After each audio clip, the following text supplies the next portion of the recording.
რამდენად ზრდის უძრავი ქონების საბაზრო ღირებულებას, კარგად დამუშავებული ინტერიერის დიზაინი. კი, რა თქმა უნდა, ზრდის. ეხლა ადრე მიიჩნეოდა, რომ თქვათ კლასიკური სტილით თუ იყო დიზაინი გაკეთებული, ეს იყო უფრო ძვირადღირებული და ძვირფასი, დიდრული.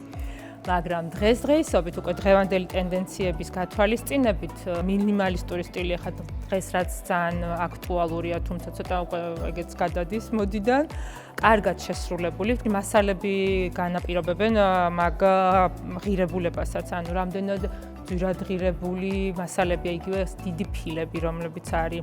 ხა როცა შეხვალ და ნახავ ესეთ მოპირკეთებულ ობიექტს, რა თქმა უნდა, იმას უფრო ფასი სხვა აქვს. კომერციულ ბინებს, რასაც ეძახიან, ეხლა რომ ვთქვათ, არემონტებენ და ყიდიან, ხო? მათშიც კი არის ძალიან დიდი სხვაობა. ვთქვათ, იგივე როცა შედიხარ და ვთქვათ, ძვირფასი მასალაა გამოყენებული, იგივე დიზაინი, კონცეფცია ადევს, იმას აბსოლუტურად სხვა ფასი აქვს და უბრალოდ ისე გაკეთებული, რომ იყოს გაკეთებული, ხა ეგეთი ბინებიც გვინახია, მაგალითად მეც მქონია შეხვედრა, იყიდა დამკვეთმა გამზადებული ბინებით, რომ უნდა შეხვიდე, იცხოვრო, მაგრამ ისეთი მასალით არის და ისეთი ხარისხით არის შესრულებული, რომ პირველ რიგში ამას იწახის მასალა, ვთქვათ, იქ იატაკზე რა მასალა, კარები, კედელი რითია მოპირკეთებული, აი ესეთი დეტალები ძალიან წევს საბაზრო ფასს, რა თქმა უნდა. ასე რომ თუ გსურთ მიიღოთ საინტერესო რჩევები რემონტის და ინტერიერის დიზაინის შესახებ, დალაიქეთ ეს ვიდეო, გამოიწერეთ ჩვენი არხი და დააკომენტარეთ ამ ვიდეოს ქვეშ თუ რაიმე დამატებით კითხვა გაქვთ და გაინტერესებთ.